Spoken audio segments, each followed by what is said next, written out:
then let's talk about how to play. You can play both Classic Countdown and the Conundrum game as a single player, but remember you can have up to 4 players playing Classic Countdown. Once you've chosen which type of game you want to play, you'll need to choose your number of players, and when you think you're ready, select Ready to Play.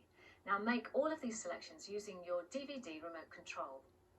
Classic Countdown breaks down like this. The first 2 sections each contain 4 letters rounds and a numbers round, while the last section has 3 letters rounds, a numbers round, and a final conundrum.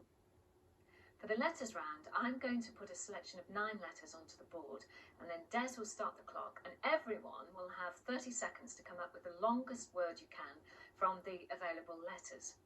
Now, each letter can be used only as often as it appears in the selection, so if there's only one S, you can only use it once.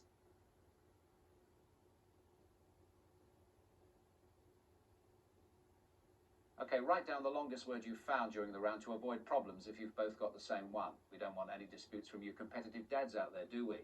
You know who you are. But after the 30 seconds is up, declare the length of your chosen word by selecting how many letters you manage to use. Here, only the player with the longer word will score any points. So in the event of a tie, you'll both score the same. You'll get 1 point for every letter, except for 9-lettered words, which score a massive 18 points. Now, if any contestant offers an invalid word, then they score no points at all. Any word which appears in the Oxford English Dictionary is allowed, and that includes standard inflections of nouns and verbs. For anyone else who didn't pay attention in their English lessons, that means words like escapes, escaped, and escaping, and words like greater and greatest are all valid. You can't use proper nouns, so basically no names for unique individuals, events, or places. You can't use hyphenated words, and only British spelling is permitted. American spellings and inflections such as flavour with no U and signalled with only 1 L, completely invalid. As well they should be, Des. As well they will be, quite right. In the numbers round, I'm going to pick 6 numbers and use Cecil to generate a random 3-digit target. You'll then have 30 seconds to get as close to the target as possible by combining the 6 numbers which we've selected with addition, subtraction, multiplication and division. Now again, these numbers can be used as many times as they appear in the selection, but you don't have to use them all. And remember, no decimals, no fractions are allowed, only positive whole numbers.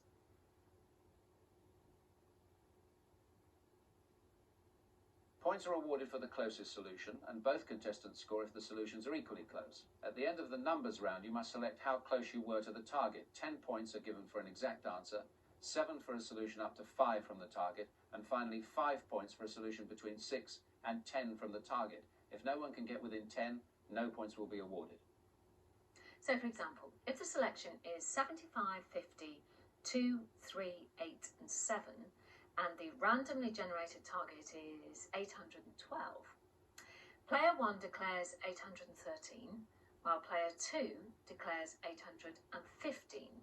So player 1 is closer, obviously, and if player 1 reveals the following: 75 plus 50 minus 8 is 117.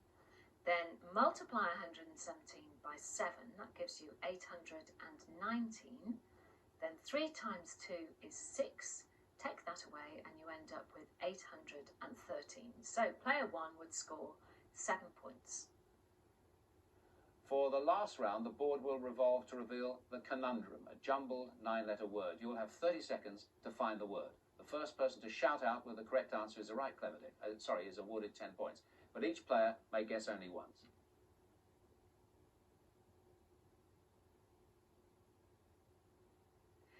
Now once a player guesses correctly, or the 30 seconds is up, Des will reveal the answer.